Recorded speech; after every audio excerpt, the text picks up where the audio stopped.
Hello दोस्तों, study with concept के इस स्टडी प्लेटफॉर्म पर आप सभी का स्वागत है और साथ ही स्वागत है हमारे इस महा सीरीज में।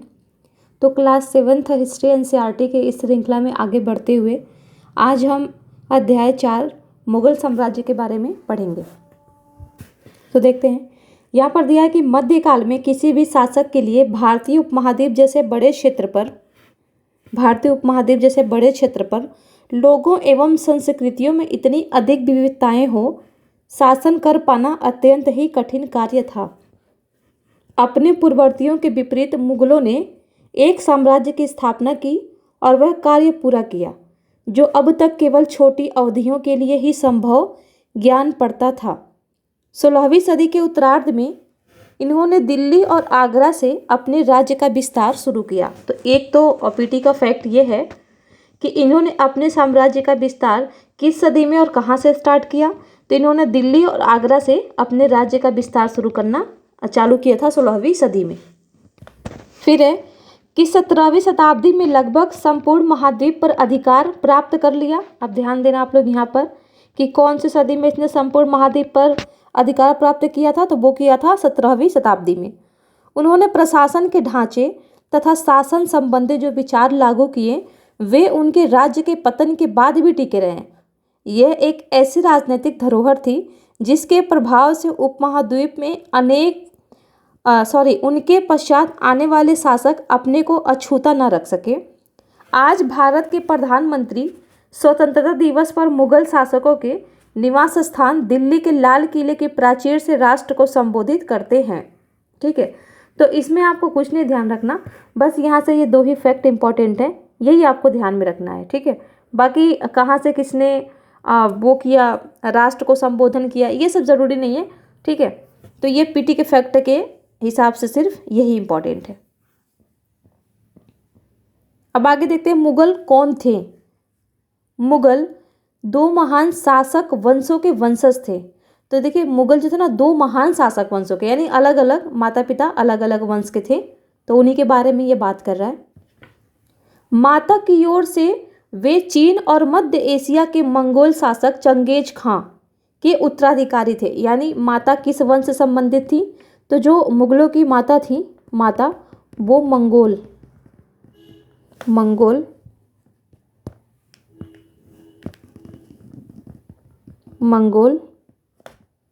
वंश से संबंधित थी। ठीक है, ये ध्यान देंगे आप। पिता की ओर से वे ईरान, इराक एवं वर्तमान तुर्की के शासक तैमूर के वंशज थे। तो पिता कौन थे? पिता यहाँ पर दिया पिता, तो पिता थे तैमूरी वंशज या तैमूर वंश के। तो यूपीएससी वाले या यूपीपीसीएस वाले ये विशेषकर ध्यान देंगे कि माता किस वंश से थी और पिता किस वंश से था, क्योंकि क्या होगा ना कि यूपीएससी में यहाँ पर दे देगा कि मुगलों की माता तैमूर वंश से थी, तैमूर वंशीय थी। ठीक है, पहला। और दूसरा दे देगा पिता मंगोल वंशीय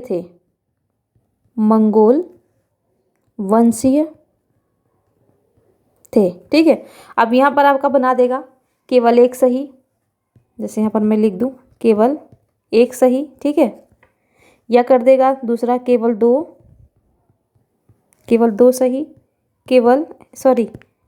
तीसरा बना देगा दोनों सही, और चौथा बना देगा इनमें से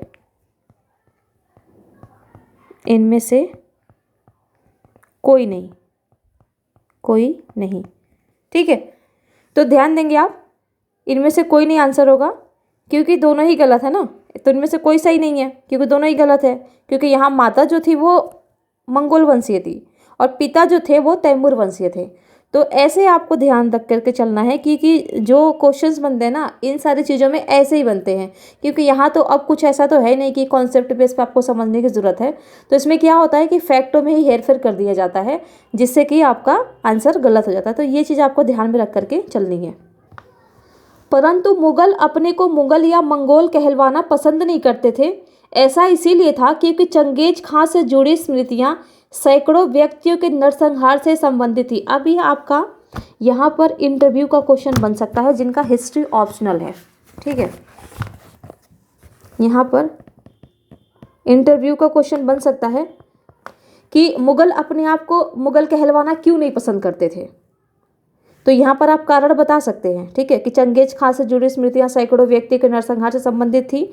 यही स्मृतियां मुगलों के प्रतियोगियों उज्बेकों से भी संबंधित थी। दूसरी तरफ मुगल तैमूर के वंशज होने पर गर्व का अनुभव करते थे ज़्यादा, इसलिए क्योंकि उनके इस महान पूर्वज ने 1398 में दिल्ली पर कब्जा कर लिया था। तो यही सब कारण था। तो इसको आप एक बार ध्यान से देख लेंगे। हालांकि इससे क्वेश्चन तो बनेगा नहीं कि मुगल अपने आप को मंगोल कहलाना क्यों पसंद नहीं करते थे, तो इसके पीछे का क्या कारण है इसको आप ध्यान में रख लेंगे। बस इस पैराग्राफ में आपको यही ध्यान रखने की ज़रूरत है। फिर यहाँ देखते हैं तैमूर, उसके उत्तराधिकारी और मुगल सम्राटों का एक लघु चित्र मध्य में। अच्छा, ये बताया गया है इस चित्र के बारे में, तो हालांकि इसको आपको पढ़ने की बिल्कुल ज़रूरत नहीं है, कोई वो नहीं है, इसको पढ़ने की ज़रूरत नहीं है कि कौन किसके बगल में बैठा है। वैसा तो है नहीं कि क्वेश्चन में ऐसा दे देगा चित्र बना करके कि किसके बगल में कौन बैठा है, तो इसको आपको बिल्कुल भी पढ़ने की ज़रूरत नहीं है। उन्होंने अपनी वंशावली का प्रदर्शन चित्र बनवा कर किया। प्रत्येक मुगल शासक ने तैमूर के साथ अपना चित्र बनवाया। छोड़ दीजिए इसको भी, आगे आते हैं मुगल सैन्य अभियान में। प्रथम मुगल शासक बाबर ने, अब देखिए यहीं पर पीटी का फैक्ट आ गया कि प्रथम मुगल शासक कौन था। हालांकि सबको पता है, बट फिर भी आपको ये मान के नहीं चलना है कि आपको सारी चीज़ें आती हैं, आपको बस सीखना है। वो आ रहा है तो अच्छी बात है, उसको दोबारा सुन लीजिए, क्या फ़र्क पड़ता है। प्रथम मुगल शासक बाबर ने जब 1494 में फरगना राज्य का उत्तराधिकार प्राप्त किया तो उसकी उम्र केवल 12 वर्ष थी। अब ये भी आपका एक पीटी का फैक्ट है। मंगोलों की दूसरी शाखा उज़्बेकों के आक्रमण के कारण उसे अपनी पैतृक गद्दी छोड़नी पड़ी। अनेक वर्षों तक भटकने के बाद उसने 1504 में काबुल पर कब्जा कर लिया। उसने 1526 में दिल्ली के सुल्तान इब्राहिम लोदी को पानीपत में हराया और दिल्ली और आगरा को अपने कब्जे में कर लिया। ठीक है, तो ये ध्यान देंगे। यहाँ पर पहला फैक्ट तो ये देंगे कि पहला जो आपको ध्यान रखना है, ये पीसीएस वगैरह में पूछ लेगा, प्रथम मुगल शासक, तो वो कौन था, वो था बाबर। देखिए आप पूछते हैं ना कमेंट करके कि नोट्स कैसे बनाना है, तो आप नोट्स को ना ऐसे ही बनाइए, बिल्कुल आपको अब ये सब लिखने की ज़रूरत नहीं है। बस इतना लिखिए कि प्रथम मुगल शासक बाबर, इतने से आप समझ जाएंगे। और ना कोशिश कीजिए कि जो आप नोट्स बना रहे हैं उसको क्वेश्चन के फॉर्म में बनाइए, ताकि आपके दिमाग में वो चीज़ चलती रहे कि हाँ क्वेश्चन ऐसे बन सकता है, तो वो ज़्यादा बेटर रहेगा आपके लिए। खास करके ये जो एक एक लाइन के वन लाइनर फैक्ट होते हैं, इनके लिए मैं बता रही हूँ। ठीक है, फिर आपको क्या ध्यान रखना है, जब 1494 में फरगना राज्य का उत्तराधिकार प्राप्त किया तो बाबर की आयु केवल 12 वर्ष की थी। तो क्वेश्चन आपसे पूछ लेगा कि फरगना राज्य का उत्तराधिकार प्राप्त करने के समय बाबर की आयु थी। ठीक है, तो आपको ध्यान रखना है कितनी थी, तो था 12 वर्ष। और थोड़ा सा ये ध्यान रख लेंगे कि पूछ देगा कि बाबर के द्वारा काबुल पर कब्जा कब किया गया था। बाबर द्वारा काबुल पर कब्जा कब किया गया था, तो ध्यान देंगे कब किया गया था, तो किया गया था 1504 में। ठीक है, बाकी तो पानीपत का युद्ध तो आपको याद ही है कि कब हुआ था, ये 1526 में हुआ था। तो आपको ये ध्यान रखना है। और किसके किसके बीच हुआ था, तो बाबर और इब्राहिम लोदी के। ये प्रथम युद्ध की बात कर रहा है, वैसे तो पानीपत का ये प्रथम युद्ध की बात कर रहा है। पानीपत का 3 युद्ध हुआ था। इसका एक ट्रिक है, आप लोग ध्यान से इसको याद कर लेंगे।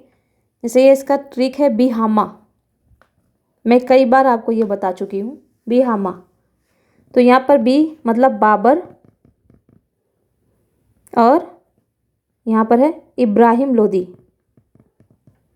इब्राहिम लोदी के बीच हुआ था। दूसरा जो हुआ था वो था हेमू और अकबर के बीच। हेमू और अकबर के बीच हुआ था। तीसरा जो हुआ था वो हुआ था मराठा प्लस अब्दाली के साथ, अहमद शाह अब्दाली के साथ हुआ था। तो इस तरीके से आप इसको ध्यान में रख सकते हैं। और ये क्वेश्चन कई बार पूछता है कि प्रथम पानीपत का युद्ध किसके किसके बीच हुआ था, द्वितीय किसके बीच हुआ था, तृतीय किसके बीच हुआ था। ये तो हो गया नॉर्मल, उसमें पूछने के लिए नॉर्मल जो क्वेश्चंस बनता है। लेकिन अभी क्या कर देगा, अगर आपको खूब बड़े बड़े से क्वेश्चन दे देगा, उसमें प्रथम किसके किसके बीच हुआ था, तो आप सभी को पता है कि बाबर और इब्राहिम लोदी के बीच में हुआ था। लेकिन इब्राहिम लोदी की जगह कुछ और कर देगा कि हेमू के बीच हुआ था, अब्दाली की जगह कर देगा कि अकबर के बीच हुआ था। तो ऐसे जो फैक्ट हैं वो बिल्कुल घुमा देता है। थोड़ा सा अगर क्वेश्चन को लंबा करना चाहे आयोग तो क्या करता है, वो क्या करेगा, अब डेट तो बदल नहीं सकता, नाम तो चेंज कर नहीं सकता कि किसके किसके बीच में हुआ, तो क्या करेगा वो, बस फैक्टों को ये जो फैक्ट है इसको ऊपर कर देगा, इसको नीचे कर देगा कि हाँ भाई दूसरा जो हुआ था वो हेमू अकबर के बीच में हुआ था, तो अकबर की जगह अब्दाली कर देगा। तीसरे में क्या कर देगा, अब्दाली की जगह अकबर कर देगा। तो अब ये आपकी रिस्पॉन्सिबिलिटी है कि आप इस चीज़ को किस तरीके से क्वेश्चंस को बना करके या सोच करके इसको तैयार करते हैं। ठीक है, रटेंगे तो भूल जाएंगे। ट्रिक आपको कितने दिन तक याद रहेगा, चलिए ट्रिक याद हो भी गया, अच्छी बात है, लेकिन आप खुद से क्वेश्चन बनाना सीखिए। ठीक है, फिर यहाँ पर दिया तालिका 1 में मुगलों के प्रमुख सैन्य अभियानों को दिखाया गया है, इसे ध्यान से पढ़िए। क्या आप इस लंबे घटनाक्रम में कोई पुनरावृत्ति ढूंढ सकते हैं, छोड़ दीजिए, इतना टाइम कहाँ है, हमको तो बस पीटी के हिसाब से फैक्ट निकालने अपने जो इम्पोर्टेंट है। उदाहरण के लिए आप यह गौर करेंगे कि अफगान मुगल सत्ता के लिए, छोड़ दीजिए ये सब भी, ये भी आपको पढ़ने की जरूरत नहीं है। अब यहाँ आते हैं, ये तालिका जो होती है ना ये, और यहाँ पे जो दिया होता है मुगल सम्राटों के बारे में, सबके बारे में, तो वो चीज़ें इंपॉर्टेंट होती है, तो इसे आप ध्यान से देखेंगे। जैसे अगर इसको हम देखें तो यहाँ पर दिया बाबर, इसका देखिए कि ये कब तक शासन किया, तो 1526 से लेकर 1530 तक। तो 1526 में पानीपत के मैदान में इब्राहिम लोदी एवं उसके अफगान समर्थकों को हराया, यानी इसमें पानीपत के मैदान में इब्राहिम लोदी और उनके अफगान समर्थकों को हराया। तभी हम ऊपर ही पढ़ते हुए आ रहे हैं। 1527 में खानवा में राणा सांगा राजपूत राजाओं और उनके समर्थकों को हराया। तो खानवा का युद्ध किसके किसके बीच हुआ था, तो बाबर और राणा सांगा के बीच, ये ध्यान देंगे। बाकी ये समर्थकों को हराया, तो जाहिर सी बात है अब भाई राणा सांगा के जो समर्थक हैं, फिर इसका जो समर्थक रहा होगा, इसकी तरफ से जिन्होंने युद्ध किया होगा, युद्ध में समर्थन दिया होगा, तो जाहिर सी बात है जब वो पक्ष हारेगा तो समर्थक भी हारेंगे। तो आपको ये सब रटने की जरूरत नहीं है, बस इतना ध्यान रखना है कि खानवा का युद्ध कब हुआ था, तो 1527 में हुआ था। और किसके किसके बीच हुआ था, तो ये हुआ था बाबर और राणा सांगा के बीच में। बस इतनी चीज़ें आपको ध्यान में रखनी है। 1528 में चंदेरी में राजपूतों को हराया। ठीक है, तो चंदेरी का युद्ध हुआ था, कब हुआ था, तो 1528 में। और अपनी मृत्यु से पहले दिल्ली और आगरा में मुगल नियंत्रण स्थापित किया। अब देखिए जीवन भर ये युद्ध लड़ता रहा लेकिन हार नहीं माना। और एक देखिए इसको क्या हुआ, इसने लास्ट में जाते जाते दिल्ली और आगरा में मुगल नियंत्रण स्थापित कर ही दिया।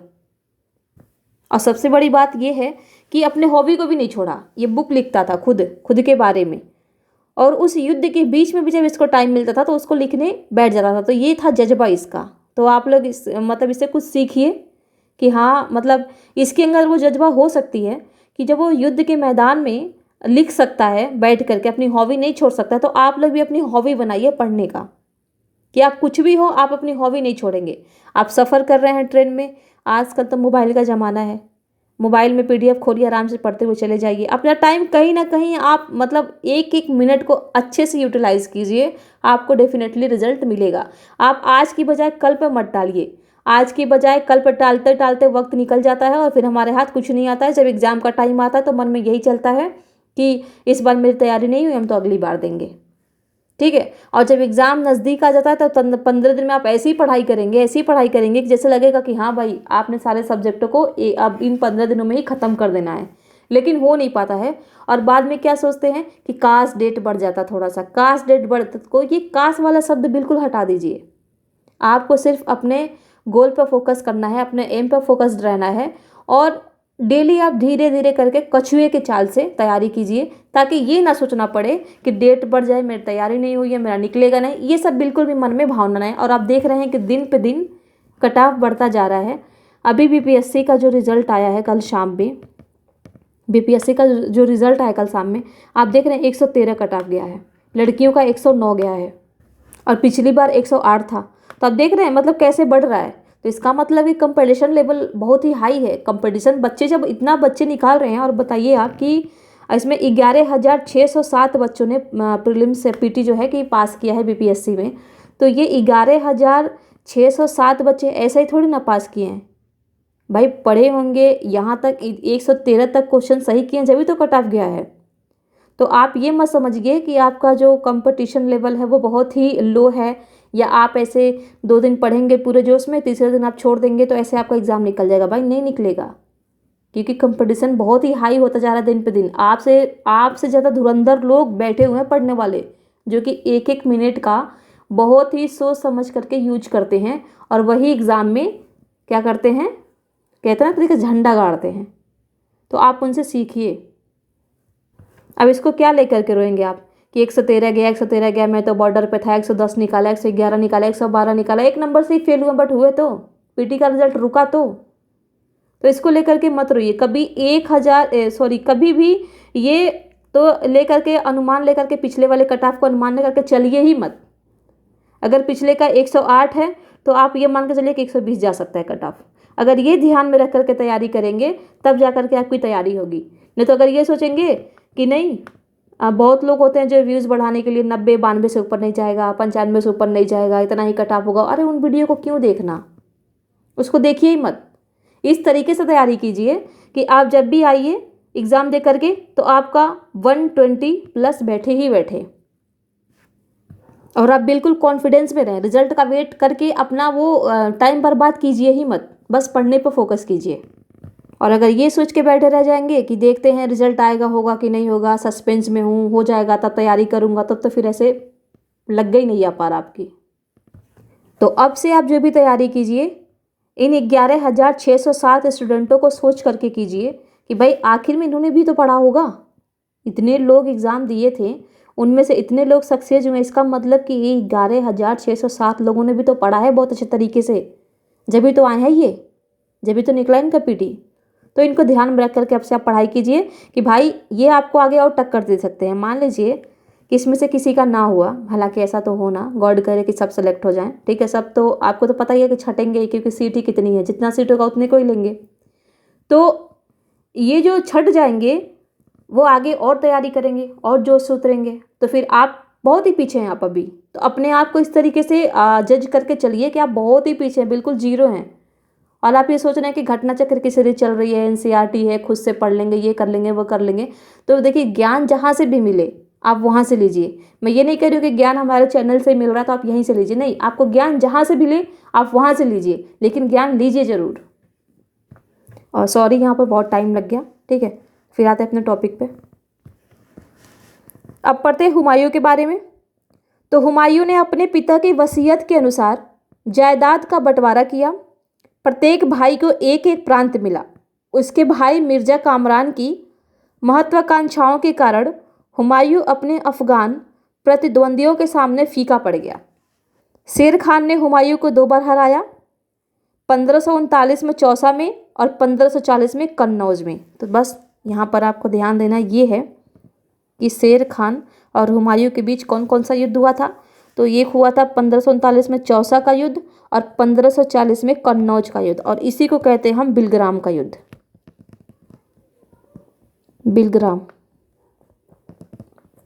बिलग्राम का युद्ध, इसी कन्नौज के ही युद्ध को कहते हैं।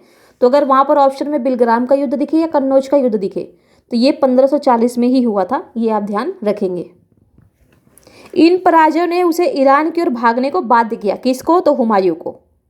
ईरान में हुमायूं ने सफ़ाविद शाह की मदद ली। उसने 1555 में दिल्ली पर पुनः कब्जा कर लिया, परंतु उससे अगले वर्ष इस इमारत में एक दुर्घटना में उसकी मृत्यु हो गई। यानी ये हुमायूं जो था ये सीढ़ियों से गिर गया था। लाइब्रेरी की सीढ़ी थी, उसका निरीक्षण देखने गया था, तो ये सीढ़ियों से गिर करके इसकी मृत्यु हो गई थी। तो आप ध्यान देंगे इसको।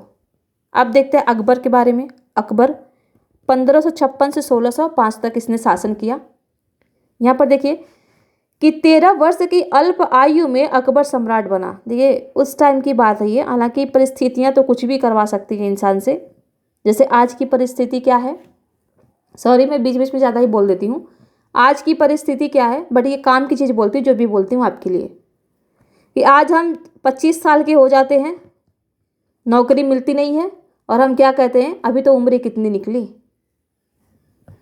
15 साल के बच्चे को लोग बोलते थे अभी तो बच्चा है, हो गई गलती छोड़ो।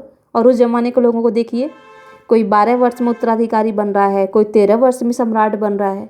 मतलब कितना एडवांस ज़माना था उस टाइम पे, कितने सक्षम थे लोग। और आज एडवांस किस में है, पापा एप्पल का मोबाइल चाहिए, ठीक है बेटा मिल जाएगा। एप्पल का मोबाइल ख़राब, भाई कुछ और चाहिए, आईफोन दिलवा दो, ठीक है। सुविधा उनको सब चाहिए, भले ही रिजल्ट हो या ना हो। साइकिल से स्कूल नहीं जाऊंगा, गाड़ी चाहिए। मतलब इस ज़माने में इस तरीके के लोग एडवांस, मतलब जो ये मोबाइल गाड़ी का डिमांड है वो इस तरीके का एडवांस लाइफ को बताते हैं। और उस ज़माने के लोगों को देखिए कि कितने सक्षम होते थे कि शासन करते थे, ठीक है। तो यहाँ पे उसके शासनकाल को 3 अवधियों में विभाजित किया जा सकता है। 1556 से 1570 के मध्य अकबर अपने संरक्षक बैरम खां और अपने घरेलू कर्मचारियों से स्वतंत्र हो गया। उसने सूरी और अन्य अफगानों, निकटवर्ती राज्यों मालवा और गोंडवाना तथा अपने सौतेले भाई मिर्जा हाकिम और उज़्बेकों के विद्रोह को दबाने के लिए सैन्य अभियान चलाए। फिर है कि 1568 में सिसोदिया की राजधानी चित्तौड़ और 1569 में रणथंभौर पर कब्जा कर लिया गया। तो ध्यान देंगे यहाँ पर, बस ये एक फैक्ट आपको ध्यान रखने वाली है, यहाँ पर ध्यान देने योग्य है। एक तो सिसोदिया की राजधानी क्या था, तो वो था चित्तौड़, और रणथंभौर पर कब्जा किया किसने, तो अकबर ने। आपको ये ध्यान रखना है, ये डेट इंपॉर्टेंट है, डेट पूछ लेता है कि चित्तौड़ पर उसने कब कब्जा किया और रणथंभौर पर कब कब्जा किया। 1570 और 1585 के मध्य गुजरात के विरुद्ध सैनिक अभियान हुए। इन अभियानों के पश्चात उसने पूर्व में बिहार, बंगाल और उड़ीसा में अभियान चलाए, जिन्हें 1579-80 में मिर्जा हाकिम के पक्ष में हुए विद्रोह ने और जटिल कर दिया। ये सब छोड़िए। 1585-1605 के मध्य अकबर के साम्राज्य का विस्तार हुआ। उत्तर पश्चिम में अभियान चलाए गए। सफ़ाविदों को हराकर कांधार पर कब्जा किया गया और कश्मीर को भी जोड़ लिया गया। मिर्जा हाकिम की मृत्यु के पश्चात काबुल को भी उसने अपने राज्य में मिला लिया। दक्कन में अभियानों की शुरुआत हुई और बरार, खानदेश और अहमदनगर के कुछ हिस्सों को भी उसने अपने राज्य में मिला लिया। फिर है कि अपने शासन के अंतिम वर्षों में अकबर की सत्ता राजकुमार सलीम के विद्रोहों के कारण लड़खड़ाई। यही सलीम आगे चलकर सम्राट जहांगीर कहलाया। तो यहाँ से आपको कुछ याद रखने की ज़रूरत नहीं है, बस इसको एक बार आप कहानी की तरह पढ़ लेंगे, बाकी इसको आप देख लेंगे, एक बार याद कर लेंगे। अब जहांगीर के बारे में है, तो जहांगीर ने अकबर के सैन्य अभियानों को आगे बढ़ाया। मेवाड़ के सिसोदिया शासक अमर सिंह ने मुगलों की सेवा स्वीकार की। इसके बाद सिखों, अहोमों और अहमदनगर के खिलाफ अभियान चलाए गए, जो पूर्णतः सफल नहीं हुए। जहांगीर के शासन के अंतिम वर्षों में राजकुमार खुर्रम, जो बाद में सम्राट शाहजहां कहलाया। तो ये जो है नाम है ना, ये नाम को देख लेंगे कि खुर्रम कौन था, तो या शाहजहां का नाम क्या था, तो खुर्रम था। जहांगीर की पत्नी नूरजहां ने शाहजहां को हाशिए पर धकेलने के प्रयास किए, जो असफल रहे। तो ये सब आपको ध्यान रखने की ज़रूरत नहीं है, बस इसका यहाँ पर एक ही फैक्टर ध्यान रखेंगे ये कि खुर्रम किसका नाम था, तो वो शाहजहां का था। और सलीम किसका नाम था, तो आप सभी को पता जहांगीर का नाम था। तो बस ये यहाँ पर ये ध्यान रखेंगे। अब शाहजहां के बारे में देख लेते हैं। दक्कन में शाहजहां के अभियान जारी रहे। अफगान अभिजात खान जहान लोदी ने विद्रोह किया और वह पराजित हुआ। अहमदनगर के विरुद्ध अभियान हुआ, जिसमें बुंदेलों की हार हुई और ओरछा पर कब्जा कर लिया गया। उत्तर पश्चिम में बल्ख पर कब्जा करने के लिए उज़्बेकों के विरुद्ध अभियान हुआ जो असफल रहा। तो आपको ध्यान रखना है कि बल्ख अभियान किसके शासनकाल के दौरान हुआ था, तो ये हुआ था शाहजहां। ठीक है, तो ये आपको ध्यान रखना, बल्ख अभियान। परिणाम स्वरूप कांधार सफाविदों के हाथ से चला गया। 1632 में अंततः अहमदनगर को मुगलों के राज्य में मिला लिया गया। तो अहमदनगर को मुगलों के राज्य में कब मिलाया गया था, तो ये मिलाया गया था शाहजहां के काल में। और बीजापुर की सेनाओं के सुलह के लिए निवेदन किया गया। 1657-58 में शाहजहां के पुत्रों के बीच उत्तराधिकार को लेकर झगड़ा शुरू हो गया। इसमें औरंगजेब की विजय हुई और दारा सिकोह समेत उसके तीनों भाइयों को मौत के घाट उतार दिया गया। शाहजहां को उसकी शेष जिंदगी के लिए आगरा में कैद कर दिया गया।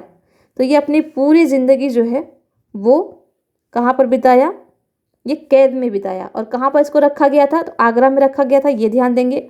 उत्तराधिकार युद्ध किसके किसके बीच में हुआ था, तो ये आप ध्यान देंगे कि शाहजहां के पुत्रों के बीच में हुआ था। ठीक है, इसमें औरंगजेब की विजय हुई थी, तो ये ध्यान देंगे आप। अब देखते हैं औरंगजेब के बारे में। 1663 में उत्तर पूर्व में अहोमों की पराजय हुई, परंतु उन्होंने 1680 में पुनः विद्रोह कर दिया। उत्तर पश्चिम में यूसुफजई और सिखों के विरुद्ध अभियानों को अस्थायी सफलता मिली। यहाँ पर ध्यान देंगे, अस्थायी सफलता। ठीक है, मारवाड़ के राठौर राजपूतों ने मुगलों के खिलाफ विद्रोह किया। तो मारवाड़ के राठौर राजपूतों ने मुगलों के खिलाफ विद्रोह किया था, ये ध्यान देंगे। इसका कारण था उनकी आंतरिक राजनीतिक और उत्तराधिकार के मसलों में मुगलों का हस्तक्षेप। तो जाहिर सी बात है, किसी भी युद्ध का कारण क्या होता है, या तो उनके आंतरिक राजनीति में या उत्तराधिकार के मसलों में हस्तक्षेप करते हैं। और जनजाति समुदाय को तो आपको पता है, भूमि अधिग्रहण से संबंधित चीज़ों को लेकर के विद्रोह होता है। ठीक है, तो ये कॉमन सेंस से थोड़ा सा आप सोचेंगे तो इसको आराम से, अगर क्वेश्चन देता भी है इस तरीके का, तो आप कर ले जाएंगे। मराठा सरदार शिवाजी के विरुद्ध मुगल अभियान प्रारंभ में सफल रहे, परंतु औरंगजेब ने शिवाजी का अपमान किया और शिवाजी आगरा स्थित मुगल कैद खाने से भाग निकले।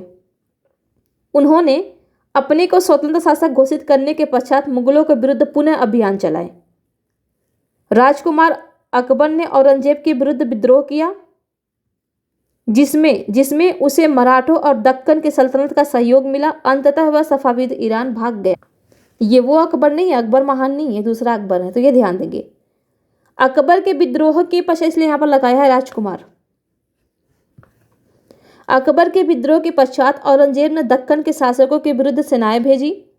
1685 में बीजापुर और 1687 में गोलकुंडा को मुगलों ने अपने राज्य में मिला लिया। तो ध्यान देंगे कि बीजापुर और गोलकुंडा को मुगलों ने अपने राज्य में कब मिला लिया, तो ये 1685 में बीजापुर को और 1687 में गोलकुंडा को अपने राज्य में मुगलों ने मिलाया था। तो ये डेट इंपॉर्टेंट है।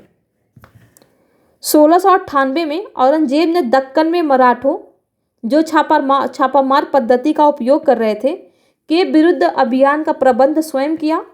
औरंगजेब को उत्तर भारत में सिखों, जाटों और सतनामियों, उत्तर पूर्व में अहोमों और दक्कन में मराठों के विद्रोह का सामना करना पड़ा। उसकी मृत्यु के पश्चात उत्तराधिकार के लिए युद्ध शुरू हो गया। ठीक है, तो ये सब ध्यान रखने की जरूरत है नहीं, बस यहाँ पर ये ध्यान रखना है कि बीजापुर और गोलकुंडा मुगल साम्राज्य में कब मिलाया गया, तो ये आप ध्यान रखेंगे। ये ऑप्शनल मैपिंग, जिनका भी हिस्ट्री ऑप्शनल है वो यहाँ पर देख लेंगे लोकेशन। ठीक है, ये जो मिलाया गया है कहाँ कहाँ पर है, इसका लोकेशन ये इंपॉर्टेंट है, जैसे चित्तौड़, रणथंभौर, अजमेर, दिल्ली, पानीपत। तो ये सब आप ध्यान देंगे और इसको लिख लेंगे। इससे संबंधित कुछ पॉइंट्स भी आप इसमें लिख लेंगे। अब उत्तराधिकार की मुगल परंपराएं देखते हैं, इसमें अगर कोई फैक्ट होगा तो। मुगल ज्येष्ठाधिकार के नियम में विश्वास नहीं करते थे, जिसमें ज्येष्ठ पुत्र अपने पिता के राज्य का उत्तराधिकारी होता था। ध्यान देंगे, यहाँ पर सेंटेंस आपको दे देगा कि मुगल ज्येष्ठाधिकार के नियम में विश्वास करते थे। तो ध्यान देंगे, ज्येष्ठाधिकार के नियम में विश्वास नहीं करते थे। ठीक है, फिर है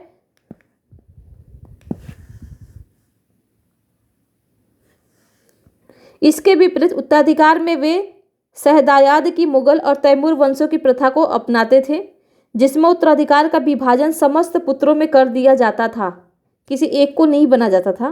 उसको समस्त पुत्रों में ही विभाजित कर दिया जाता था, उसको संपत्ति को। तो बस यहाँ से यही एक फैक्ट है, आपको ध्यान में रखनी है। बाकी नीचे कुछ पढ़ने की आपको ज़रूरत नहीं है, चित्र तो देख करके आपको कुछ भी अनुमान लगाने की ज़रूरत नहीं है।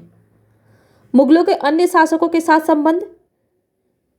मुगलों ने उन शासकों के विरुद्ध लगातार अभियान किए जिन्होंने उनकी सत्ता को स्वीकार करने से इनकार कर दिया।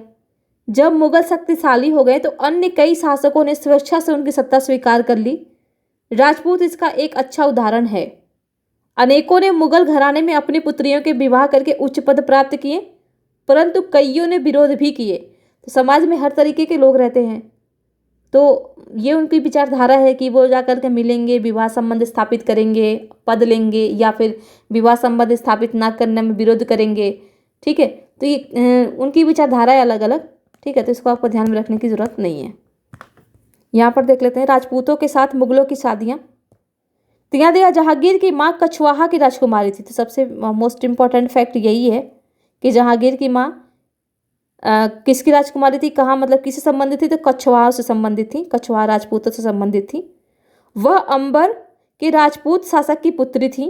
शाहजहां की माँ एक राठौड़ राजकुमारी थी, वह मारवाड़ के राजपूत शासक की पुत्री थी। ध्यान नहीं दे, इतना कुछ ध्यान नहीं देना, बस इतना ध्यान देना है कि कछवाहा की वो राजकुमारी थी बस।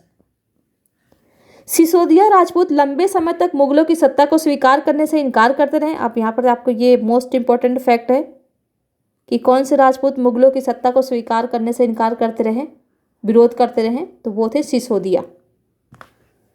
परंतु जब वे हारे तो मुगलों ने उनके साथ सम्मानीय व्यवहार किया और उन्हें उनकी जागीरें वतन जागीर के रूप में वापस कर दी। पराजित करने परंतु अपमानित न करने के बीच सावधानी से बनाए गए संतुलन की वजह से मुगल भारत के अनेक शासकों और सरदारों पर अपना प्रभाव बढ़ा पाए।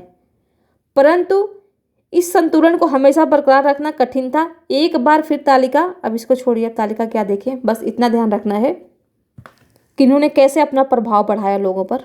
ठीक है, लोगों पर कैसे अपना प्रभाव बढ़ाया, तो ये आपको ध्यान रखने वाली चीज़ है यहाँ पर बस। मनसबदार और जागीरदार, ये इंपॉर्टेंट है। जैसे जैसे साम्राज्य में विभिन्न क्षेत्र सम्मिलित होते गए वैसे वैसे मुगलों के तरह तरह के सामाजिक समूहों के सदस्यों को प्रशासन में नियुक्त करना आरंभ किया। शुरू में ज़्यादातर सरकार तुरानी थे, लेकिन अब इस छोटे समूह के साथ साथ उन्होंने शासक वर्ग में ईरानियों, भारतीय मुसलमानों, अफगानों, राजपूतों, मराठों और अन्य समूहों को सम्मिलित किया। मुगलों की सेवा में आने वाले नौकरशाह मनसबदार कहलाए। तो बस आपको याद ध्यान देना कि मनसबदार कौन थे, मनसबदार कौन थे, तो यहाँ पर लिखा हुआ है मनसबदार कौन थे, तो ये मुगलों की सेवा में आने वाले नौकरशाह थे। ठीक है, लिख ही देती मैं यहाँ पर मनसबदार। आपको बस यही, इस पूरे पैराग्राफ में अगर नोट्स आप बनाए तो सिर्फ यही लिखना है, यही एक फैक्ट है काम का। मुगलों की सेवा में आने वाले नौकरशाह, बस यही आपको नोट करने हैं। मनसबदार शब्द का प्रयोग ऐसे व्यक्तियों के लिए होता था जिन्हें कोई मनसब यानी कोई सरकारी हैसियत अथवा पद मिलता था। मनसब का मतलब होता है, अब यहाँ पर सिर्फ आपको ये ध्यान रखना है, मनसब का मतलब क्या है, मनसब का अर्थ होता था पद, और दार का मतलब होता था धारण करने वाला। दार का मतलब होता था धारण करने वाला। मनसब का मतलब पद, दार का मतलब धारण करने वाला, दोनों को मिला के मनसबदार का पद धारण करने वाला। ठीक है, तो यहाँ पे देंगे पद होता था। यह मुगलों द्वारा चलाई गई श्रेणी व्यवस्था थी जिसके जरिए पद, वेतन एवं सैन्य उत्तरदायित्व निर्धारित किए जाते थे। पद और वेतन का निर्धारण जात की संख्या पर निर्भर करता था। आपको ये ध्यान रखना है कि मनसबदारों का पद और वेतन का निर्धारण किसके आधार पर किया जाता था, तो वो जात की संख्या के आधार पर किया जाता था। जात की संख्या जितनी अधिक होती थी, दरबार में अभिजात की प्रतिष्ठा उतनी ही बढ़ जाती थी और उनका वेतन भी उतना ही अधिक हो जाता था। बस इतना आपको ध्यान रखना है। जात ऊंचा तो पद मतलब ऊंचा और वेतन ऊंची। ठीक है, जो सैन्य उत्तरदायित्व मनसबदारों को सौंपे जाते थे उन्हीं के अनुसार उन्हें घुड़सवार रखने पड़ते थे। मनसबदार अपने सवारों को निरीक्षण के लिए लाते थे। वे अपने सैनिकों के घोड़ों को दगवाते थे, सैनिकों के घोड़े को दगवाते थे एवं सैनिकों का पंजीकरण करवाते थे। इन कार्रवाइयों के बाद ही उन्हें सैनिकों को वेतन देने के लिए धन मिलता था। यानी यहाँ पर क्या किया जाता था कि भ्रष्टाचार को रोकने का प्रयास,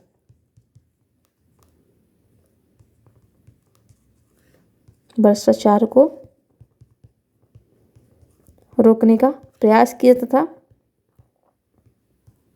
और घोड़े को दागने की पद्धति किसने शुरू की थी? तो ये किया था अलाउद्दीन खिलजी ने, जिसको आगे जाकर के अकबर ने अपनाया। अलाउद्दीन खिलजी द्वारा ये कई बार पूछा गया क्वेश्चन, शुरू किया गया था, ये कई बार पूछा गया है, इसको आप ध्यान देंगे। फिर अब मनसबदार अपना वेतन राजस्व एकत्रित करने वाली भूमि के रूप में पाते थे, जिन्हें जागीर कहते थे।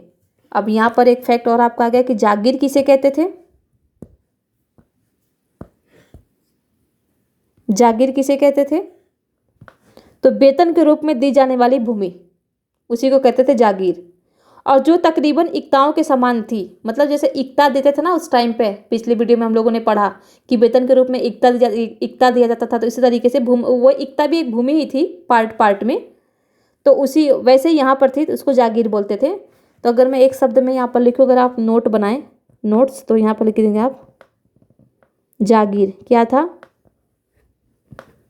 तो वेतन के रूप में ऐसे कह सकते हैं कि मनसबदारों को वेतन के रूप में और प्लीज़ आप लोग वीडियो को लाइक कर दीजिए ताकि ज़्यादा से ज़्यादा लोगों तक वीडियो पहुँचे, रूप में दी जाने वाली भूमि। ठीक है, बस इतना ही आपको नोट करना है। मनसबदार मुक्तियों से भिन्न अथवा वही इक्तादार, ध्यान देंगे पिछले वीडियो में हम लोगों ने पढ़ा मुक्ति कौन होते थे? यही इक्तादार होते थे। इक्तादार यानी इक्ताओं के जो मालिक होते थे।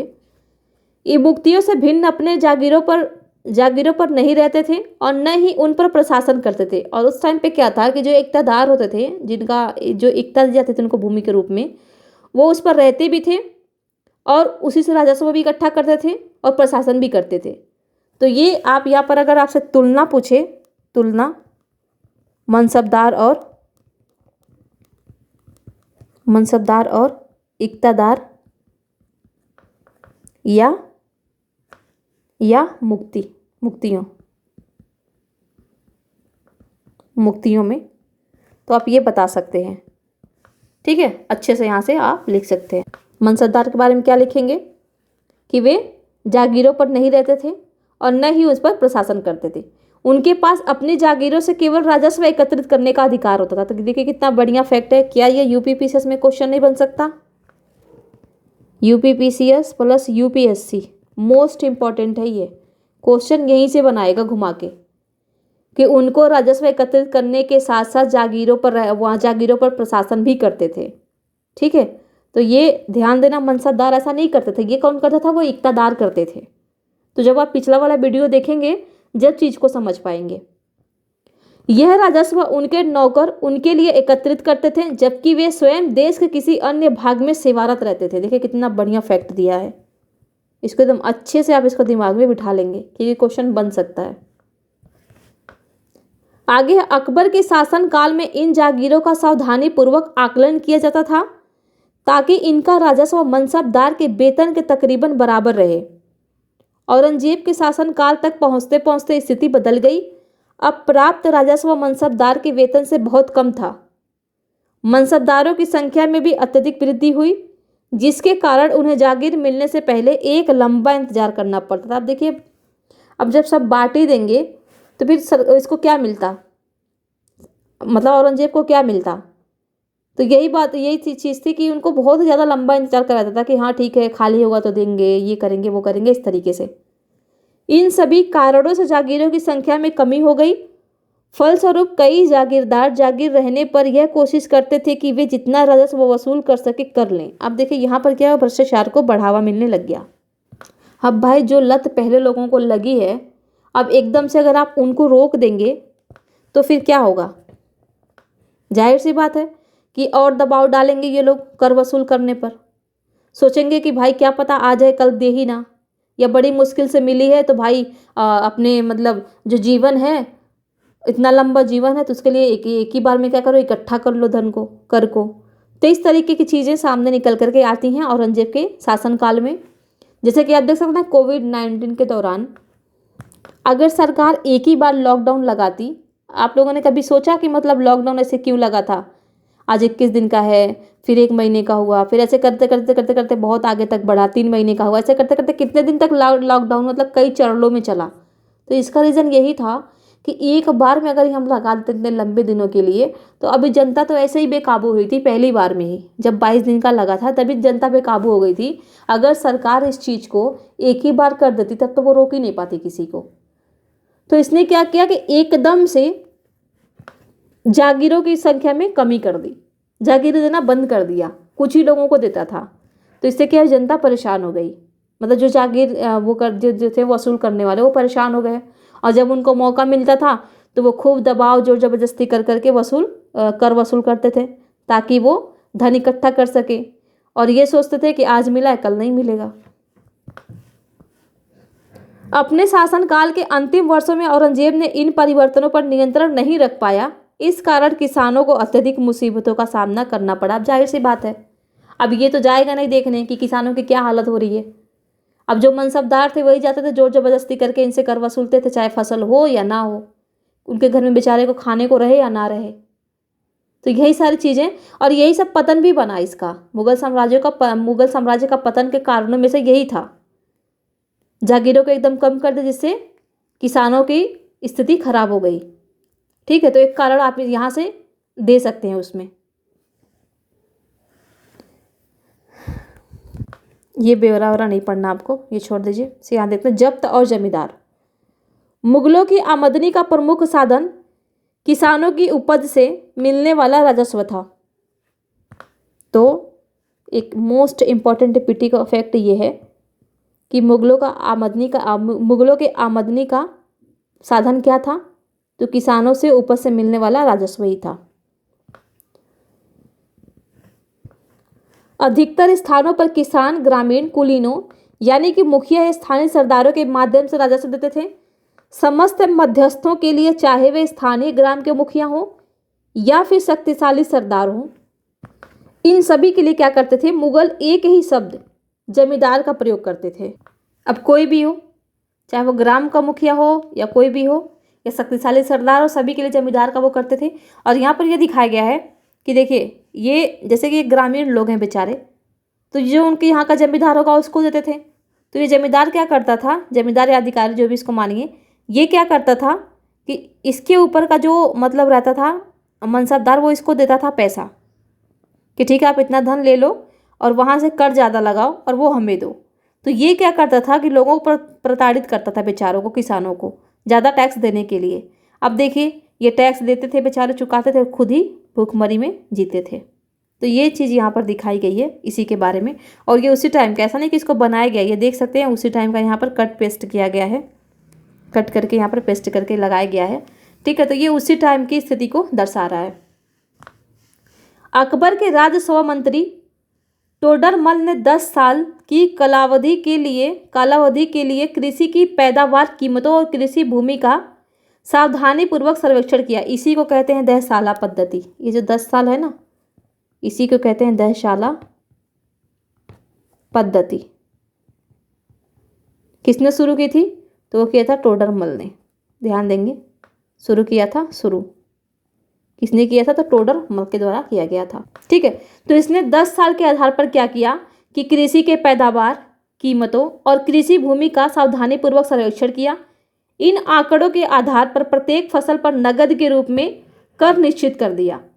प्रत्येक सूबे यानी प्रांत को राजस्व मंडलों में बांटा गया और प्रत्येक की हर फसल के लिए राजस्व दर की अलग सूची बनाई गई। राजस्व प्राप्त करने की इस व्यवस्था को जब्त कहा जाता था। ठीक है,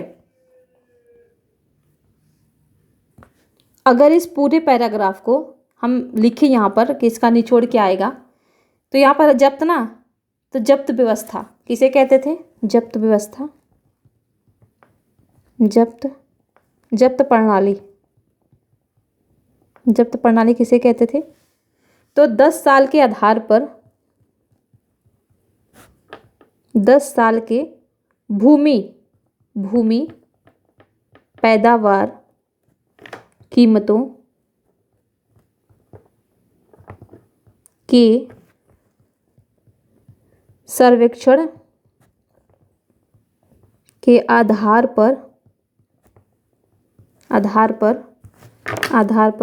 राजस्व प्राप्त करने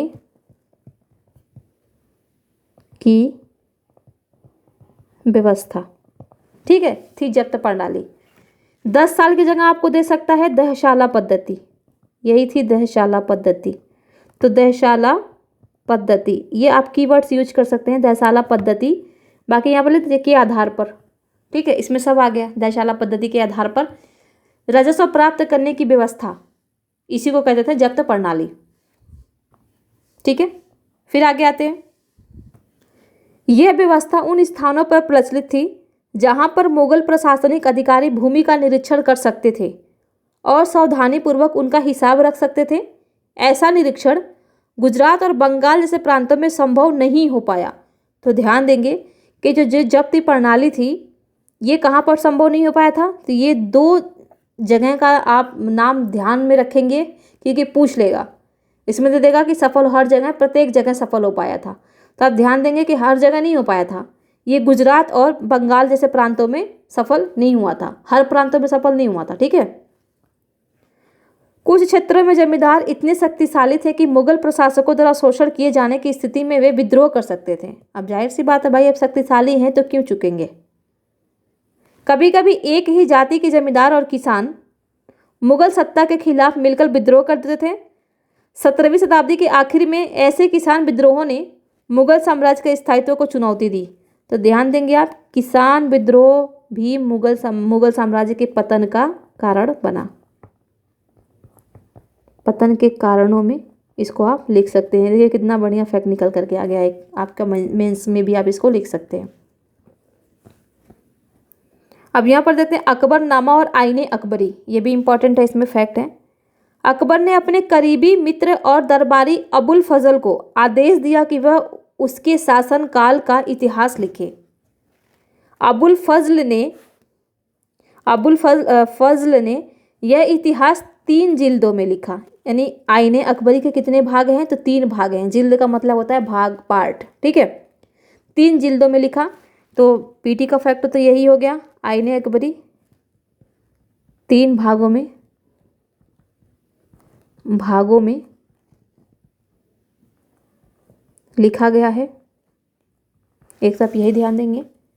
इसका शीर्षक है अकबरनामा। पहली जिल्द में अकबर के पूर्वजों का बयान है, ये भी पीटी का फैक्ट है। ठीक है, 3 भाग हैं। तो पहली जिल्द यानी पहले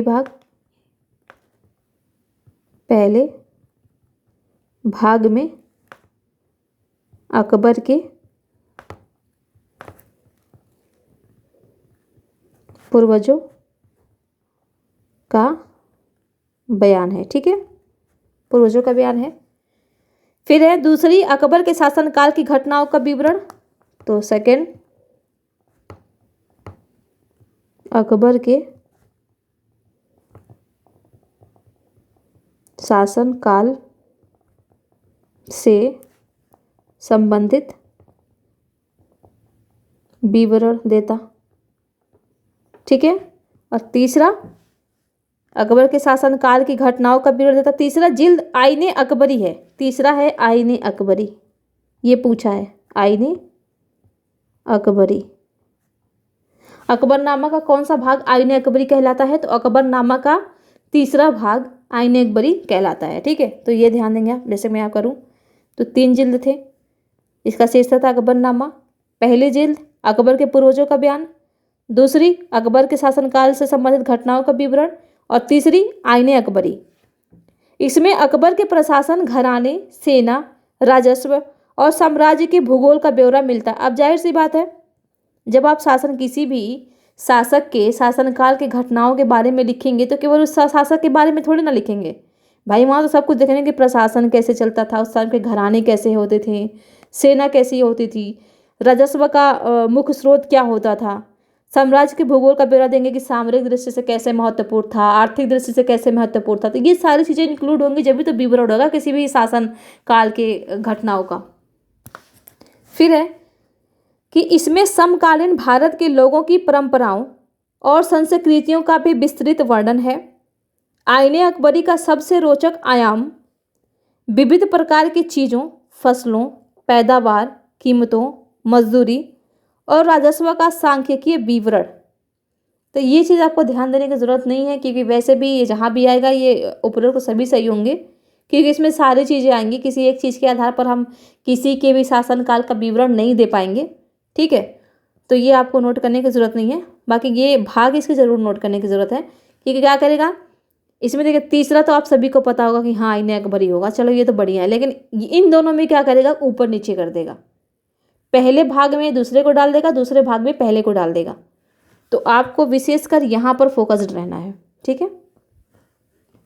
फिर है अकबर की नीतियाँ, नज़दीक से एक नज़र। अब अकबर की नीतियों के बारे में देखते हैं। प्रशासन के मुख्य अभिलक्षण अकबर ने निर्धारित किए थे और इनका विस्तृत वर्णन अबुल फजल की अकबरनामा, विशेषकर आईने अकबरी से मिलता है। तो ध्यान देंगे, यहाँ पर हो तो आप ऊपर ही पढ़ के आए, लेकिन फिर भी यहाँ पर लिख देंगे आईने अकबरी किसकी रचना है। आईने अकबरी, आईने अकबरी किसने लिखी, तो किसने लिखा, ध्यान देंगे अबुल फजल, ठीक है, अबुल फजल। अबुल फजल के अनुसार साम्राज्य कई प्रांतों में बटा हुआ था, कई प्रांतों में बटा हुआ था, जिन्हें सूबा कहा जाता था। सूबा किसे कहा जाता था, सूबा, तो ये कहा जाता था प्रांतों का कई भागों में बटा होना ही सूबा कहलाता था। सूबे के प्रशासक सूबेदार कहलाते थे। ये शब्दावली ध्यान देंगे, सूबेदार कौन होते थे, तो ये सूबे के प्रशासक होते थे, ठीक है, जो राजनैतिक तथा सैनिक दोनों प्रकार के कार्यों का निर्वाह करते थे। देखिए कितना बढ़िया यहाँ पर भी फैक्ट दे दिया। अब उसमें जब क्वेश्चन बनाएगा ना आयोग, तो वो दे देगा कि ये केवल राजनीतिक कार्य करते थे, या फिर दे देगा ये केवल सैनिक कार्य करते थे। तो आपको ध्यान रखना, मैं यहाँ पर लिख दूँ तो यहाँ पर सूबा क्या होता था, सूबा, सूबा, तो सूबा होता था साम्राज्य का कई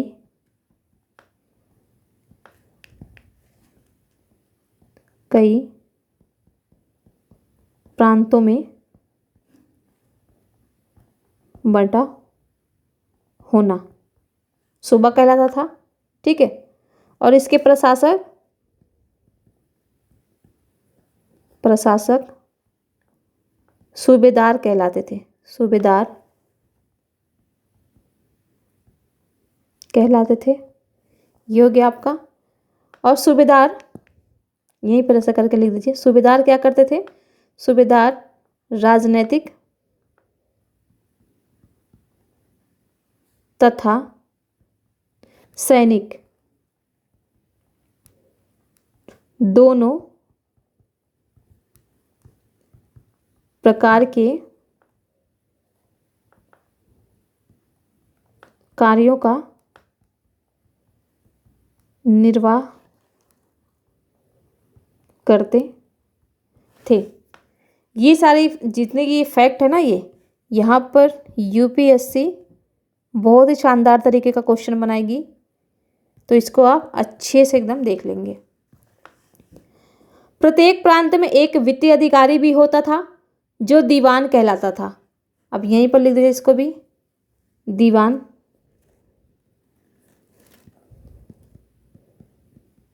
दीवान दीवान क्या होता था? वित्तीय अधिकारी।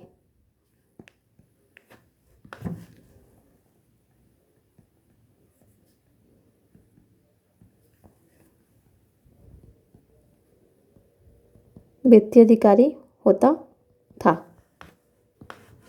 फिर है, कानून और व्यवस्था बनाए रखने के लिए सूबेदार को अन्य अफसरों का सहयोग प्राप्त था, जैसे कि बख्शी। अब यहाँ पर फिर आ गया आपका एक फैक्ट, बख्शी क्या होते थे? तो सैनिक वेतनाधिकारी होते थे।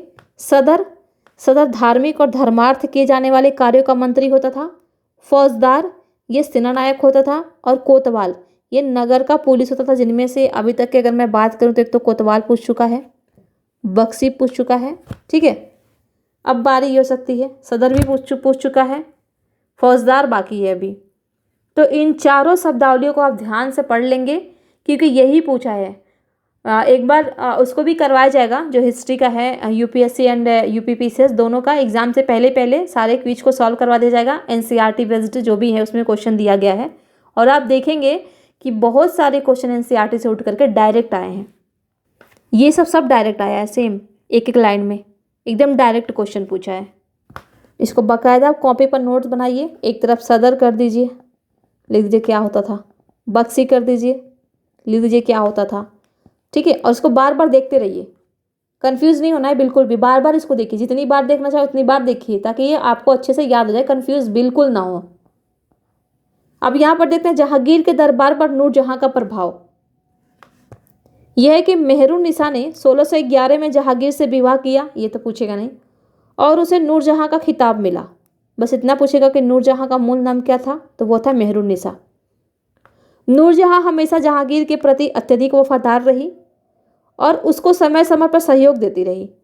नूरजहां के सम्मान में जहांगीर ने चांदी के सिक्के जारी किए, जिनमें एक और उसने स्वयं के खिताब उत्कीर्ण थे और दूसरी ओर यह वाक्य रानी बेगम नूरजहां के नाम से गढ़ा हुआ। तो ये वाक्य किसके द्वारा सिक्कों पर लिखवाया गया था? तो ये लिखवाया गया था जहांगीर के द्वारा। एक तो ये इंपॉर्टेंट है, रानी बेगम नूरजहां के नाम से गढ़ा हुआ किसके बारे में लिखा गया था? अब ये नूरजहां है ना, तो वहाँ पर नूरजहां नहीं देगा, दे देगा मेहरुन्निसा। मेहरुन्निसा, तो ये आपको ध्यान रखना है, मेहरुन्निसा है, सॉरी मेहरुन्निसा, मेहरुन्निसा। तो ये नूरजहां नहीं देगा, क्योंकि नूरजहां को तो दुनिया को पता है कि नूरजहां, ठीक है। आपको ये नाम ध्यान रखनी है, मेहरुन्निसा। अब ये इसके बारे में जो दिया गया है कि बाईं ओर दिया गया दस्तावेज नूरजहां द्वारा जारी किया गया है, आदेश फरमान है। चौकोर मोहर बताती है उदात्त और महान महारानी नूरजहां पादशाह बेगम का आदेश, यानी पादशाह बेगम की उपाधि किसे दी गई थी? पादशाह बेगम उपाधि किसको दी गई थी? तो नूरजहां को। ये भी क्वेश्चन पूछा हुआ है, पादशाह बेगम की उपाधि किसे दी गई थी? नूरजहां को दी गई थी। गोल मोहर के अनुसार शाह जहांगीर के प्रताप से महारानी चंद्रमा जैसी वैभवशाली बन गई। हम कामना करते हैं कि नूरजहां पादशाह इस युग की सर्वोत्तम महिला बने। तो ये सब छोड़िए, कौन से मोहर पर क्या लिखा गया, बस इतना ध्यान देना आपको। यहाँ पर जितने भी यहाँ पर अंडरलाइन किए गए हैं बस उतना ही आपको पढ़ना है, इससे ज़्यादा आपको पढ़ने की ज़रूरत नहीं है। अकबर के अभिजात बड़ी सेनाओं का संचालन करते थे और बड़ी मात्रा में वे राजस्व खर्च कर सकते थे। जब तक वे वफादार रहे साम्राज्य का कार्य सफलतापूर्वक चलता रहा, परंतु 17वीं सदी के अंत तक कई अभिजातों ने अपने स्वतंत्र ताने बाने बुन लिए थे। साम्राज्य के प्रति उनकी वफादारी उनके निजी हितों के कारण कमजोर पड़ गई थी। 1570 में अकबर जब फतेहपुर सीकरी में था तो उसने उलेमा, ब्राह्मणों, जेसुइट पादरियों जो रोमन कैथोलिक थे और जरदुश्त धर्म के अनुयायियों के साथ धर्म के मामलों पर चर्चा शुरू की। ये चर्चाएं इबादत खाना में हुई। अकबर की रुचि विभिन्न व्यक्तियों के धर्मों और रीति रिवाजों में थी। इस विचार विमर्श से अकबर की समझ बनी कि जो विद्वान धार्मिक रीति और मतान्धता पर बल देते हैं वे अक्सर कट्टर होते हैं। उनकी शिक्षाएं प्रजा के बीच विभाजन और असामंजस्य पैदा करती है। ये अनुभव अकबर को सुलह कुल या सर्वत्र शांति के विचार की ओर ले गए। सहिष्णुता की यह धारणा विभिन्न धर्मों के अनुयायियों में अंतर नहीं करती थी। तो यदि अब हम इसको लिखें, इन सारे पैराग्राफों में से क्या क्या निकल के आएगा। तो एक फैक्ट तो आपका यही है कि इबादत खाना क्या था। तो इबादत खाना क्या था, अगर इसको हम देखें, यहाँ पर मैं लिख देती हूँ इबादत खाना। अब ये मत समझ लीजिएगा कि मुस्लिमों के इबादत करने की जगह होती थी। इबादत खाना क्या होता था, तो विभिन्न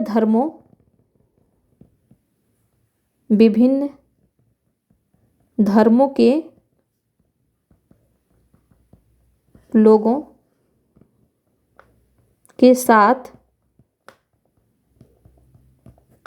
मिलकर चर्चा करने वाला स्थान था। इबादत खाने में ही चर्चा की जाती थी। ठीक है, तो ये ध्यान देंगे कि विभिन्न धर्मों के लोगों के साथ मिलकर चर्चा करने वाला स्थान था ये इबादत खाना। और एक शब्द यहाँ पर दिया है मतान्धता। तो यहाँ पर है ऐसी व्यवस्था जो कथन, ऐसी व्याख्या या कथन जिसे अधिकारपूर्ण कहकर यह आशा की जाए कि उस पर बिना कोई प्रश्न उठाए उसे स्वीकार कर लिया जाएगा। तो आप इसको देख सकते हैं, इसको देख लेंगे एक बार ध्यान से कि मतान्धता क्या होता है। अब यहाँ पर एक शब्द है सहिष्णु। आप सभी को पता है अकबर सहिष्णु था, तो कैसे हुआ था, तो यहाँ पर इसका अच्छे से दिया है। यहाँ पर दिया है कि जो विद्वान धार्मिक रीति और मतान्धता पर बल देते हैं वे अक्सर कट्टर होते हैं। यानी ये कहें कि ये धर्म सही है तो आप उन्हीं को मानो, अपने धर्म को ही बढ़ा चढ़ा करके बोलेंगे, बिना क्वेश्चन किए आप उनकी बातों को मानो। उनकी शिक्षाएं प्रजा के बीच विभाजन और असामंजस्य पैदा करती हैं। ये अनुभव अकबर को सुलह कुल या सर्वत्र शांति के विचार की ओर ले गए। तो सहिष्णुता का विकास इसी को सोच करके आप देख सकते हैं इसकी दूरदर्शिता कितनी आगे तक थी। कहाँ तक उसने सोच लिया कि यदि ऐसे विद्वान अपने धर्म को आगे बढ़ाने चढ़ाने के लिए मतान्धता करवाते हैं लोगों से, ठीक है, बिना क्वेश्चन उठाए, बिना विरोध के, तो ऐसे तो क्या होगा कि समाज में विभाजन हो जाएगा ऐसी शिक्षाओं से। तो ये सोच करके उसने क्या किया कि सुलह कुल का या सर्वत्र शांति के विचार की ओर अपने आप को सोचने पर मजबूर किया, ले गया और सहिष्णुता की नीति अपनाई। यह धारणा विभिन्न धर्मों के अनुयायियों में अंतर नहीं करती थी, सभी को समान मानता था, अपितु इसका केंद्र बिंदु थी नीतिशास्त्र की एक व्यवस्था जो सर्वत्र लागू की जा सकती थी और जिसमें केवल सच्चाई, न्याय और शांति पर बल था। कोई भी धर्म के, किसी भी धर्म के लोग हों, इससे कोई मतलब नहीं था। जो भी न्याय होगा वो सच्चाई, शांति और अच्छे से होगा, उसमें किसी एक विशेष धर्म को केंद्र में नहीं रखा जाएगा। अबुल फजल ने सुलह कुल के इस विचार पर आधारित शासन दृष्टि बनाने में अकबर की मदद की। शासन के इस सिद्धांत को जहांगीर और शाहजहां ने भी अपनाया, लेकिन औरंगजेब ने नहीं अपनाया। तो ध्यान देंगे, सुलह कुल के विचार को किसके शासकों ने अपनाया आगे मुगल काल से संबंधित, तो जहांगीर और शाहजहां ने ही अपनाया था, औरंगजेब ने इसको नहीं अपनाया था। ये ध्यान देंगे। सुलह कुल, अकबर की सुलह कुल की नीति का उनके पुत्र जहांगीर ने इस प्रकार वर्णन किया है। यानी जहांगीर कैसे बताता है सुलह कुल के बारे में। ईश्वरीय अनुकंपा के विस्तृत आंचल में सभी वर्गों और सभी धर्मों के अनुयायियों की एक जगह है। यानी इस कितने अच्छे बढ़िया तरीके से यहाँ पर वो किया गया है। अगर वर्तमान में अगर पूछ लेगा कि अकबर की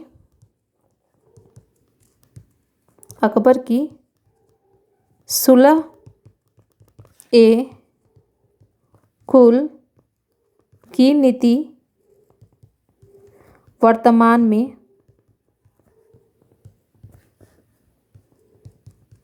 प्रासंगिक कैसे, टिप्पणी करें क्योंकि इस चीज़ों इतने छोटे छोटे शब्द पर तो यही पूछेगा। या आपसे नहीं भी पूछ रहा है, आप अकबर के बारे में कोई क्वेश्चन लिख रहे हैं तो उसमें आराम से डाल सकते हैं ये बहुत अच्छे तरीके से कि वर्तमान में अकबर के सुलह कुल की नीति को अपना करके बढ़ती सांप्रदायिकता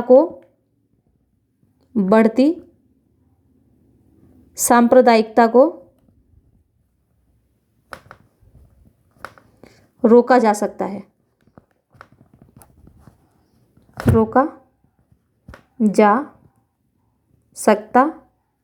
ठीक है। देखिए कितना बढ़िया। एस्से वगैरह अगर आप लिखिए तो वहाँ भी आप डाल सकते हैं। एथिक्स लिखिए तो वहाँ भी आप कोट कर सकते हैं। तो देखिए कितने अच्छे तरीके से यहाँ पर बताया गया है। तो वर्तमान में अगर प्रासंगिकता पूछे तो आप ले लीजिए, जैसे कि अभी एक केस आया है परसों ही, वो जो मर्डर हुआ है, आफताब करके किया है मर्डर, श्रद्धा नाम की लड़की का। तो इस तरीके की जो चीज़ें हो रही हैं उसको लेकर के जनता में भी आक्रोश है, धर्म में भी मुद्दा बन रहा है। तो ये सारी चीज़ें रोकी जा सकती हैं, क्योंकि ऐसे मुद्दे उठेंगे ही नहीं, ये मारेंगे ही नहीं। आखिर सांप्रदायिकता का बढ़ावा कहाँ से मिलता है? इन्हीं सब कांडों से मिलता है। तो ये सारी चीज़ों का एग्जाम्पल देते हुए आप अपने आंसर को बहुत ही यूनिक बना सकते हैं। ठीक है, इसमें देखते हैं। इसीलिए उसके विशाल साम्राज्य में जिसकी चारों ओर की सीमाएं केवल समुद्र से ही निर्धारित होती हैं। ये एक बार आप पढ़ लीजिएगा वैसे, ठीक है, अच्छी इन्फॉर्मेशन है, पढ़ लीजिएगा इसको। अब देखते हैं 17वीं शताब्दी में और उसके पश्चात मुगल साम्राज्य। तो मुगल साम्राज्य की प्रशासनिक और सैनिक कुशलता के फलस्वरूप आर्थिक और वाणिज्यिक समृद्धि में वृद्धि हुई। विदेशी यात्रियों ने इसे वैसा धनी देश बताया जैसा कि किस्से कहानियों में वर्णित होता रहा है। विदेशी यात्रियों ने इसे वैसा धनी देश बताया जैसा कि किस्से कहानियों में वर्णित होता जा रहा है, ठीक है। परंतु यही यात्री इसी प्रचुरता के साथ मिलने वाली दरिद्रता को देखकर विस्मित रह गए। सामाजिक असमानताएं साफ दिखाई पड़ती थीं। शाहजहां के शासन काल के 20वें वर्ष के दस्तावेजों से हमें पता चलता है कि ऐसे मनसबदार जिनको उच्चतम पद प्राप्त था कुल 8,000 में से 445 ही थे। कुल मनसब, ये सब छोड़ दीजिए, किसी काम का नहीं, ये सब पढ़ने की जरूरत नहीं है। मुगल सम्राट और उनके मनसबदार अपनी आय का बहुत बड़ा भाग वेतन और वस्तुओं पर लगा देते थे। इस खर्चे से शिल्पकारों और किसानों को लाभ होता था, चूंकि वे वस्तुओं और फसल की पूर्ति करते थे। परंतु राजस्व का भार इतना, ये भी छोड़ दीजिए, इसमें भी कोई पीटी के हिसाब से फैक्ट नहीं है। मुगलों के कुलीन वर्ग के हाथों में बहुत धन और संसाधन थे, जिनके कारण 17वीं सदी के अंतिम वर्षों में वे अत्यधिक शक्तिशाली हो गए। ठीक है, जैसे जैसे मुगल सम्राट की सत्ता पतन की ओर बढ़ती गई वैसे वैसे विभिन्न क्षेत्रों में सम्राट के सेवक स्वयं ही सत्ता के शक्तिशाली केंद्र बनने लगे। ये भी पूछा है, क्षत्रिय पर क्वेश्चन पूछा गया है। इनमें से कुछ ने नए वंश स्थापित किए और हैदराबाद एवं अवध जैसे प्रांतों में अपना नियंत्रण जमाया। यद्यपि वे दिल्ली के मुगल सम्राट को स्वामी के रूप में मान्यता देते थे। तो ये सब छोड़ दीजिए, ये सब जब हम मेंस के हिसाब से पढ़ेंगे तो ये सारी चीज़ें आपकी कवर हो जाएंगी। पीटी से यहाँ से फैक्ट नहीं उठेगा बिल्कुल भी। राजा और रानियाँ, ये सब आपको बिल्कुल भी पढ़ने की ज़रूरत नहीं है, इसको छोड़ सकते हैं आप। तो इस तरीके से हमारा ये भी चैप्टर खत्म हो गया। और ये सब चीज़ें हैं ना, जिस तरीके से मैं आपको पिछले वीडियो तक बताती गई, आप ऐसे इन चीज़ों को आप खुद से आप सॉल्व कीजिए। इन सारे क्वेश्चनों को आप खुद से सॉल्व कीजिए ताकि आप में खुद क्रिएटिविटी आए और आप आंसर राइटिंग तक अच्छे से पहुंच सके। या जब आप सॉल्व करेंगे तो आप पकड़ पाएँ कि गलतियाँ आपसे कहाँ हो रही हैं, कहाँ आप गलत इसमें कहाँ फिल कर रहे हैं, कहाँ पर गलत आप मिला रहे हैं। तो ये सारी चीज़ें आप खुद से करना स्टार्ट कर दें। अब देख लेते हैं एक बार कोई फैक्ट तो नहीं छूटा ना हमसे, एक बार इसको भी देख लेते हैं।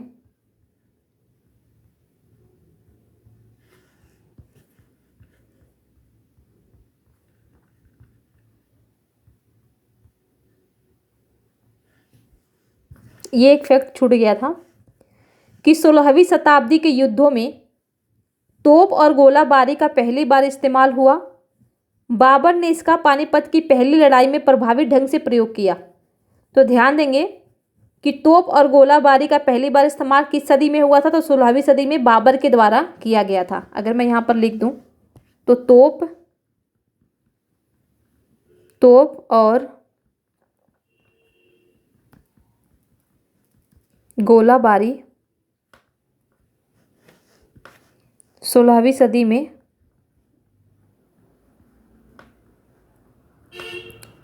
बाबर लेकर आया था। बाबर लेकर आया था और इसका प्रयोग किया और इसका प्रभावी ढंग से प्रयोग किया। प्रभावी ढंग से प्रयोग किया, ये पूछा गया है।